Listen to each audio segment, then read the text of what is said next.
Welcome back to the Rex Reviews podcast for one final segment of today's show. It's Lew and Kacie, and TiborasaurusRex along with you, and it brings us to the What If portion of the podcast, where we like to usually come up with a question way out of left field and then bombard us with it and see what happens. It's my most favorite part of the show. This is your favorite? Yeah, this is the abstract thinking one, which I'm really good at that part. So let's turn things over to Kacie Day so she can question us with today's What If question. Well, today's What If question actually comes from Kurt from our Facebook page. He writes in, what if the economy were to hit another Great Depression? Great Depression? How great, Kacie? Let's make sure that this depression's a good one. So, with that being said, it would be a depression where absolute total economic collapse? Yeah, the dollar means nothing. Like Weimar Republic mode? Like wheelbarrows of cash for a slice of toast? Yes, and where like we still have access to certain things like the internet, but it costs a lot of money. Well, it would cost trillions of dollars per second then. Yeah. So, dude, you know what happened in the Weimar Republic and some of them other countries? They would have to change the price continually, like at any store. Mm-hmm. And by the time you walk to the store, like if you bought one egg and the second later, like that second egg would cost like 10 times more than itself. The inflation was happening so fast, they just started writing numbers on the bills, like to add to them. The same thing's going on now, though, is it not? Inflation. Well, I'll tell you what, we've gone through a slowed down version of that since they got off the gold standard. So, I mean, it's happening in slow motion. Very slow motion, but if you step back far enough to look at the big picture, the same thing's kind of going on, what they're doing with the value of our currency and the petrodollar reliance. And yeah, there's a lot of different things that could happen potentially to hyperinflate the dollar. Let's just put it on that scenario. Let's say like the entire economy completely collapses. Like China, all the T-bills they hold, the treasury bonds or whatever, they just call BS on us actually possessing any wealth, right? And they just dump them. They just get rid of them all. And then there's absolute like economic collapse with the U.S. dollar collapsing. So what would happen? What about our utilities? What about like electricity? Yeah, that's the thing that would kill you, see? If it was absolute collapse of the dollar, like Weimar Republic, which they've engineered in a lot of countries for quite a while, you'd have a window of opportunity probably before the panic set in. People would quit getting paid probably, right? I mean, there's a whole sequence of events that would probably happen if they didn't institute COG, continuance of government programs, through FEMA and the National Guard and NATO holding everything together. But I think it'd have quite a degree of panic, especially in cities. There would probably be collapse of the utilities after a week or two, because people would eventually there'd be such chaos in the grocery stores and the food delivery systems and all the energy delivery. Once people stop getting paid to do something and the chaos increases to the point to where they don't want to venture out unless they have to, people stop going to work. And when people stop going to work, stuff starts going down. If utilities and communication goes down, which it probably would in a total collapse of the currency, that's when you have a zombie apocalypse, and it doesn't take that long to happen. You can see modern examples of this happening even in Venezuela. They were doing pretty good for a while, and then I don't remember the exact circumstances, but their economy collapsed, and then within like, I'm talking even a couple days, people were like chasing livestock. They ate all the zoo animals now, and now they're eating their pets, and there's word of cannibalism going on in Venezuela in some places, because that's how bad it got, and it gets bad quick. I remember seeing a documentary, I think it was about some refugees over in Syria, and they were interviewing a little old lady. They were talking to this little old weather grandma who had been through some stuff. You could tell just by looking at her. And they asked her, how bad are things here? And she said that things don't get bad until you decide to start to eat your pets.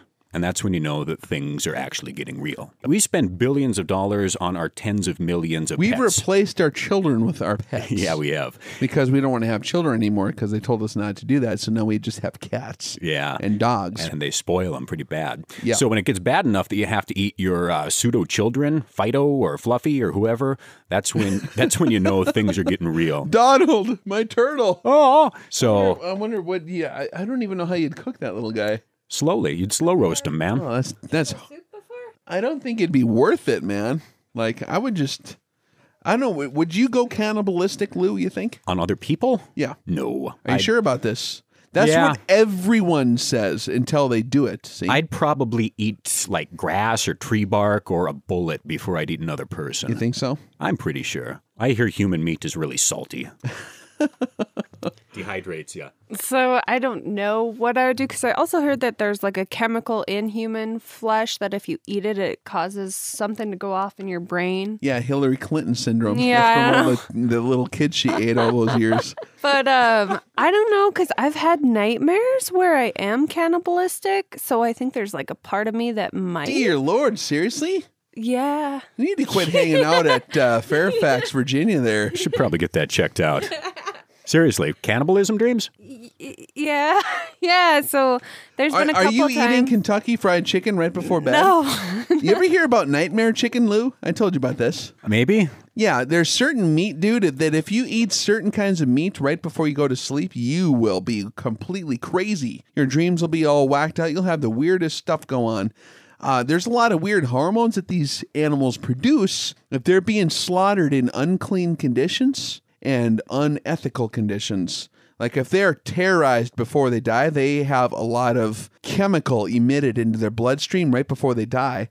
That's why these giant slaughterhouses are like terrible, and why I won't eat hot dogs and stuff like that if I can avoid it. Like if I eat meat, I prefer to get it from my local buddy here who raises organic cattle, and then I know how he slaughters them. You sneak up behind them when they're having a good time, and you pop them in the head with the rifle, and then they're done. There ain't no like 3 hours of stress beforehand. But when animals emit those chemicals into the body and you ingest those, it simulates the same effect. So you get this huge dose of the same form of adrenaline that these animals have as they're being like tormented. And so it'll cause really bad biological reactions with your psyche. So if you eat like mass-produced chicken or mass-produced like some of this pork stuff that you can eat, and it's not slaughtered clean, that's why the Torah, we're talking about our Bible study earlier, actually commands that there are specific rules on slaughtering your animals. It has to be done in one clean swipe or it's not clean. If you can't kill it in one chop on the head, then you got to throw the meat away because it'll make you whacked out, dude. And, like culturally, they would go and pet the lamb and they'd pet it and they'd make it all real comfortable and they'd calm it down and then they'd slit its throat real quick before it would freak out, because that's how you reduce that whole deal. Mm-hmm. And it can make you crazy. And when you're talking about consuming human flesh, there's been reports that that's a real bad idea. I thought this was an economic discussion here, folks. We go from Lew over here is trying to keep it all down to earth. I'm the one who started eating the pets, I guess, so you can blame me for that. Yeah, you brought up eating pets. Where do you think that's going to go? So what about you, Mr. Rex? If the economy collapses and it's down to survival, what do you do? Do you resort to cannibalism? I don't think I would have to because I'm pretty well equipped with food, and I think that people should probably do that. At least enough to get you through a few months, at least, because by the time you survive a few months, most of the hordes of idiots have already killed each other. And people think this is a silly discussion, but actually it would happen, especially in the United States. Other places it wouldn't happen. Other countries where they've had economic collapse, you can't use that as an example because they're not as fragile as we are. Like if their electricity goes out, big deal. It goes out every day. Who cares? Or their food quits? Yeah, well, they know Pete the farmer down the road. Like everyone is kind of equipped. United States is so reliant on the intricate system of infrastructure that if any one element goes down, all of it's gone. Mm-hmm. If the economy goes down, your utilities go down. If your utilities go down, your economy goes down. It's all connected. And so it would be like apocalyptic if we had our system torn out from under us, which I think inevitably it will due to whatever, whether it be the scenario we talked about earlier or whatever. But me, dude, I would like to think that I could hold up for a pretty decent long time and live semi-comfortably for a few months at least. There are certain places I have access to where I could survive for years and years and years without even hunting if I wanted to. The trick would be just surviving the hordes of crazy people trying to steal what you have. That's why you got to have superior firepower. And it would suck to have to kill people because they're trying to steal your food. But I don't know. That's a crappy situation. That's also a moral dilemma there at that point, too. It kind of is, because you want to feed them, but if they're going crazy zombie horde mode, they're going to be in such a frenzy. They're going to just be killing everyone to steal what they have. And after you kill 10 families to steal their food, and the 11th guy is just going to give it to you, you're going to kill them anyways, because that's what you do, right?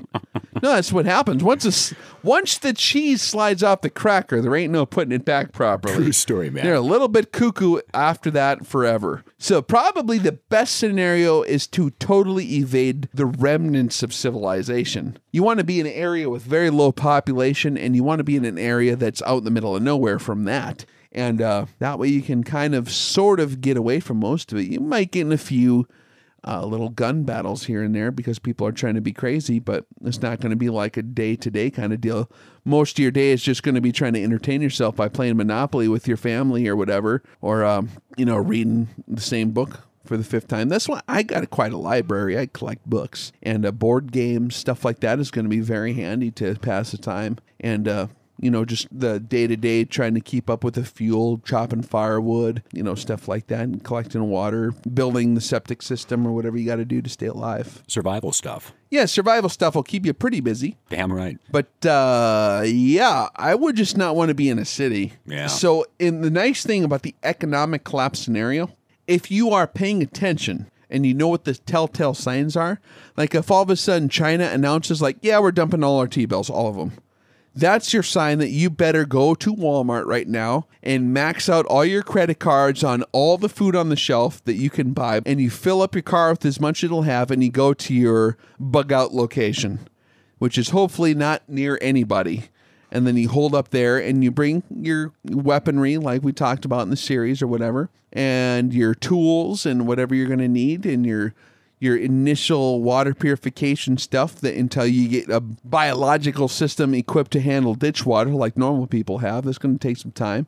But you get your stuff. Hopefully it's kind of halfway in place, but hopefully you get out of the cities, man, because that's going to be like a really bad situation, especially for the first couple months. Mm-hmm. We talked about earlier, dude, like the Congress did a congressional report saying if the grid goes down, the power grid, which would happen in an economic collapse, after 2 years would be a 90% casualty rate due to starvation, social unrest, cannibalism, war, disease, freezing to death, all that stuff. After 2 years, 90% of the people in the United States would be dead. That shows you just how reliant on the system we are, though. Yeah, if you think about everything, the farms would still operate. Yeah, not without diesel. What farmer has a freaking mule with a plow hooked on it? I mean, you could probably build one. You'd have to get out the handsaw and cut that off after the power goes down. We have generators. Yeah, how much fuel you got saved up for that generator? Mm-hmm. You know what I mean? There's going to be a few outfits that last a couple weeks longer, maybe, but that fuel's going to be gone very quick. Dude, I know some locals who got ranches and they had power go out for a week. And that huge pile, thousands and thousands and thousands of dollars worth of fuel was gone very quick, just from basic operations. You know what I mean? So that's not a long-term solution. So, and just getting water is going to be fun. But yeah, the cannibalism part, I don't like that because that actually does happen a lot. We don't want to talk about that because that's not as fun. Such a cheery show Is eating today. Fluffy, right? Yeah, and from nuclear war to original sin, the imminence of death that's coming, and then the eating your pets. That's why we keep Kacie Day here, though, to cheer us up. Yeah, cheer us up now. I'm ready. What would you do, Kacie? Oh gosh. All right. Yeah, let's give it to the cannibal girl. No, I'm just kidding. I would, depending on what part I'm dumped into, if it's just like from the beginning moving forward, there's a couple different scenarios that go through my mind. And the only reason that these are even preconceived notions in my brain are actually because of 2012, when everybody thought the world would end. I guess I would go about my daily business. Kind of. Is that weird?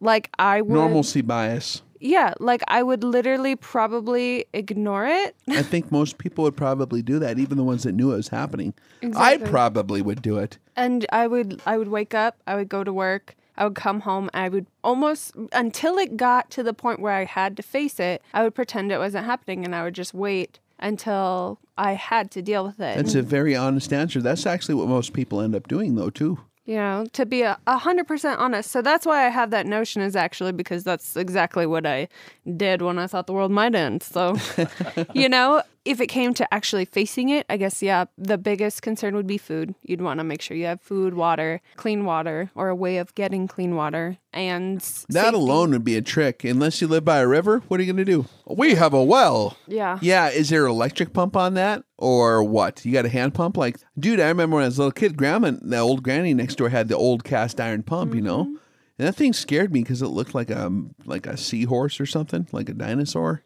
I don't know. For some reason, I had nightmares about that water pump. That's the main priorities because we need that to survive, even biblically. We need those to survive. And then the other thing would be protection mostly from other human beings.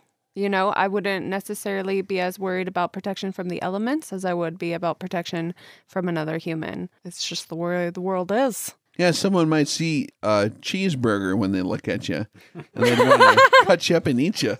So that's never fun, know? Yeah, or just the fact that they, want whatever I've got. That's just, humans are that way. And so if I have clean water, they're going to come and take it, or try to.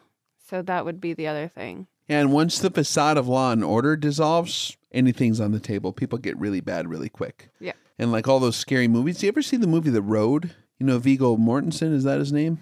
The dude who plays Aragon on that. Yeah, anyways. It's a movie that's very too realistic. It's written by a Russian dude about I don't know if it's post-nuclear war, post-comet apocalypse or something. It seems like a nuclear war to me. But they try to walk across the country, him and his little boy trying to get to the coast where supposedly there might be civilization, and it's like evading cannibals and like trying to find food, and it's like a terrible, really scary show, but it's very realistically done, and it's actually a little bit scary because that actually could happen one day, Well, to me personally, one of the biggest things as far as defense comes in would be having a group of people that I trust. I mean, I would trust with my life, obviously, because there will be formations of groups of people. Whenever anything bad happens or whatever, people form groups and then take over other people. And then they take all their stuff. Yeah, you have an instant city-state situation going, even on a more organic level, like farm-to-farm combat. And I think that it depends on what part of the country you're in, too. There's some places that have their heads screwed on a little more straight and would probably be better off. Your more rural, agricultural societies would probably be way better off than in your more populated areas. That would be a hell of a time. But cities would be worse than gang violence, but it would feel like gang violence. Absolutely. It'd be gangs and gangs and gangs. Yeah, so I would like to think I don't think I'd ever eat dudes or nothing like that because I would have enough food. But if you had to eat your pets, that would suck, man. That would suck, I bet. I'm a pretty good hunter. If there was any animal, I'll tell you what though, I'll just eat a cow. Yeah, that's what everyone says. And then cows are extinct within 4 days. Cattle will be extinct, like off the face of the populated Western civilization Earth. They might exist over in, Thailand or someplace where that didn't happen, or wherever, or Siberia or wherever. But as far as wherever this happens, there's going to be no mammals walking around. There's going to be no dogs, no cats, no cows, no birds, no squirrels, no rabbits, nothing. Everything's going to get eaten within the first couple months. And especially in the Western United States, everyone's pretty well equipped to hunt. And the problem is they're not going to efficiently eat it either. They're going to shoot that cow, have one meal, and then continue their journey because they're not going to sit there all week and eat that cow without a house. In the elements in the wintertime or something, they're just going to kill it, get as much as they can fill their belly with and carry for the moment, and they're going to keep moving. So it's going to be like each cow is a meal. And how much is that going to add up to? It's going to be pretty bad. There ain't going to be no deer. Yeah. It's a dismal picture we paint here, folks. Yeah. Why is it that when times get tough, people turn into such nasty critters? Yeah, it's a survival deal, I suppose, right? Lack of moral fiber.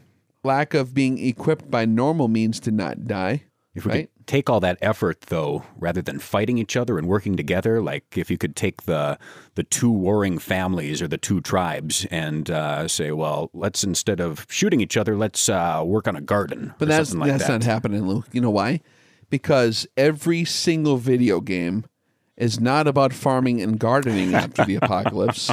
Like Fallout 7, gardening through radiation zones. Like, no. Oh, I planted my carrots like 4 centimeters deeper this year and they grew really good. No. All the video games are about driving cars and running over ladies and shooting people in the face and like just chopping stuff up with machetes. So when this happens, what do you think everyone's going to do? What have they been encouraged to do? Yeah, that's what they've been everyone's going programmed. to run around and shoot everything that moves. That's what's going to really happen. Especially your young people who play those stupid games. They're going to be like, I'm a killer, insane, awesome tactical guy. And they'll run around with ARs, real ones, and shoot everything. That's going to not be very fun. They're going to even put on camouflage and create little hit teams, and it's going to be a rough deal, man. So hopefully, and I always choose to evade it because they will do something. They'll get taken care of. I suppose, you know, if I had to be the hero and I saw some atrocities going on, then you'd change your mind. But there'll be plenty of those to intervene in, I'm sure. Oh, boy. See, it'd be more fun to just be on some farm that's not connected to anything. Like, oh, is civilization still there? I don't know. Pete Wiggleson mode, man. Pete Wiggleson mode. Yeah, Pete Wiggleson would be just fine. That's what it's all about. I think in that kind of situation, like if you could surround yourselves by enough able-bodied and able-minded people that have the right skill set and abilities and resources to in the survive. right spiritual setting, too. Exactly. Yeah. Like if you could get the right community together, you might be able to accomplish self-sufficiency. And that would be the ultimate goal to survive. And if that doesn't work, I'm going to go to the pet shop and everybody's house, and I'm going to eat all their animals and favorite pets one by one. Because unlike a cow, my man, rather than wasting a whole gigantic beef on one meal, yeah, you got little bite-sized critters. It's beautiful. That's why Lew only has pet hamsters and not larger animals. Bite size for the apocalypse. Exactly. Little nuggets. Jeez. You know, like raising rabbits and chickens and stuff would be really handy. Yeah, it A would. continual supply of food. If you lived on a farm with a giant grain elevator in your yard, you could stash away a lot of that stuff before the UN or the National Guard would come steal it from you. You could hide it all over. You'd have a pretty good setting. You'd have to have a mill. You'd have, you know, and the ability to can food and the ability to mill grain is going to be like really handy. And having salt and spices, dude. Oh, whoa. You're going to be rich if you have like a lot of spices and salt. You'll be like a sultan. You know what I mean? This guy, he's good. Ain't so smart subconsciously sometimes. Yeah, so I don't know. If the economy collapsed, I guess that's the one alternative. The other alternative is we just resort to bitcoins and we just put a new form of currency up. Bitcoins. Yeah, find a new form of currency and start a new economy based on something different. So, Like 22 shells and whiskey. there you go. That's going to be the economy. People who have 22 shells, whiskey, and tobacco are going to be rich, and salt. But that salt is going to come later. You know what I mean? Because at the first couple weeks, people are only going to want ammo and whiskey. That's all they're going to want. That's a long-term investment is what we call that. Yeah, the salt is a longer-term investment, and the long-term investments like gold and silver, because that preserves its wealth. That's for whenever they reinstitute society again and get back to some kind of currency rather than barter and trade. But yep, that's all good mechanisms to preserve your wealth and your life. Oh, there's always going to be a rebirth. There's always going to be reefer. I hope so. That's why I'm sticking around. That's the only reason I can eat all those gerbils and hamsters too, is from all the reefer. If I smoke enough of it, I might even be able to eat a human. Oh, you said rebirth. Rebirth. Rebirth, excuse me. Yeah, I couldn't hear her either. I'm so deaf. Said somewhere rear. All I hear is vowels, man. I don't hear consonants anymore. And possibly the rebirth would be a lot better than where we're currently at. You know, if everything went to shit, at least the reform would be an educated reform, and perhaps we would overcome some of the obstacles that we're currently facing. So I know what Lou's going to be doing. End of the world's going to happen. Lou's going to get out his hamsters, put the napkin on his lap, light up a big old fatty, and just get ready to eat some hamsters. Oh, I'm looking forward to it. Invite Richard Gere over for dinner and everything. Oh, jeez. It'll be quite an evening. Holy Moses. Oh, we just crossed the line there. We're going to have to cut that part out. I like that part. I think it's funny. Well, Yukon Jack has the same effect, probably. Yeah. If you want to eat hamsters, if you drank enough Yukon Jack, you'd probably eat hamsters if you're really hungry for them. As long as it wasn't your hamster. I really wouldn't mind. Hello, neighbor. I smoked 4 bowls. Will you allow me to have your hamster so I may eat it? I don't think this is going to work, dude. That's not the best exit strategy. Hey, I told you about the turtles, right? At the pet store? You remember? Oh, Kacie doesn't hear this story yet. Oh boy, what is it? So, Casey's talking about eating your neighbor's hamsters. Can I pet your hamster and then you eat it? No, I have a story about this. See, believe it or not. There's a pet store in a mall one place a long time ago, and me and my buddy go there, and I'm like looking at these little tiny baby turtles they got in the aquarium. Like the boxer turtle? Yeah, they're like, inch and a half long, just tiny little little tiny little turtles. And there's a sign on there that says, please do not touch the turtles because it's an open top tank. They're all swimming back and forth. I'm like, oh man, these things are so cool. And I'm looking at them, And so we wander to the next store over, which is like this really cool toy store. We got all the realistic little plastic animals, and like all these learning toys and whatever. And I see they have the turtle there. And I'm like, that turtle's like exactly like the ones in the shop. So I buy it for like $1 or whatever because it's only $1. And it was like a little plastic turtle that was identical in size and color and everything to the real one. We're walking around the mall and I have this mischievous idea. So me and my buddy go back into the pet store and I'm standing there and I just hold the turtle out in the palm of my hand like this. And I have this big stupid like grin on my face, like, just looking at the turtle, And the lady, I'm waiting for her to look at me before I do this, And the pet store lady, she's walking around like making sure the kids don't grab the rabbits by the ears and pull them around too much or whatever and like trying to maintain order. And she looks over and she puts her finger up. Oh, sir, please don't, touch the turtles. And I just, I ram it in my mouth and... And the look on that lady's face was hilarious. It was a Kodak moment. Just like she almost choked on her tongue. She couldn't even talk for like a good 3 or 4 seconds. I'm just like I just eat this freaking turtle right out of the tank, And that was funny. And then I start laughing and I spit out the plastic turtle. I'm like, it's a fake plastic turtle. I'm just messing with you. And she laughed so hard. So she had a good sense of humor about it. She's like, oh my gosh, I almost had a heart attack, eating the baby turtles at the pet terrible. The crazy dudes, man. Well, the same guy, we used to go into that, what's that, home improvement store? They have like the little gardens out there where they have the little, what do you call it, aquarium deal for the fish in your yard. Yeah. You bury like the pond, yeah. And they had like actual trout or something swimming in this stupid thing for the display. And my buddy, he's this big weightlifting dude. He could like bench 400 pounds. And so he's real cut, And he's like, ugh! And he looks at me and we both have the same mindset. So we both start acting like cavemen. And my wife just floors it. She's like, I'm out of here. You guys are about to go crazy, And he tears off his shirt like Tarzan. And he jumps up on the ledge of this thing. And the store lady's like, what are you doing? And he's like reaching for the fish. And then he grabs a fish and he's going to eat the fish. I'm like, dude, we need to not do this, okay? So, yeah, we had a lot of fun back in them days. I believe that probably shocked me a little bit. So did he eat the fish or was that it? No, he didn't eat the fish. He just grabbed it out of the water and it was slippery so he couldn't hold on to it. But it was really funny. I mean, dude, this is the stuff that if a guy had a video camera, this is before everyone had phones that took videos.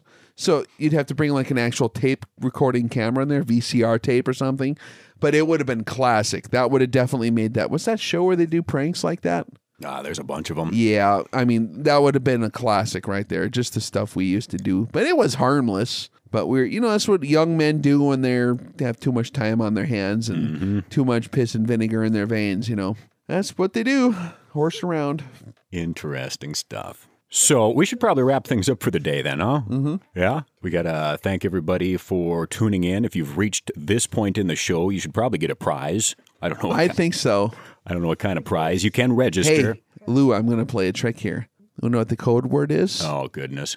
Should we tell them the code word and then they'll have a better chance of winning if they actually made it to the end of the podcast? Oh, I like that. Yeah. Like this is for the select inner circle of people. If you made it this far, you guys are incredible. So our code word is going to be orange. That's our code word. So if you type in orange on an email and you email it to us, you might be in the select inner circle. If there's a few people who wrote that, you're going to be weighted more heavily to win the contest for the loyal listeners out there. So stay tuned. And refresh my memory, what is that contest again? It's our first ever giveaway. Yeah, we're going to give away a scope here. Primary Arms 4-14 by 44 first focal plane R-grid scope. Dimitri from Primary Arms is going to send it directly to you, I guess. He said he will do that.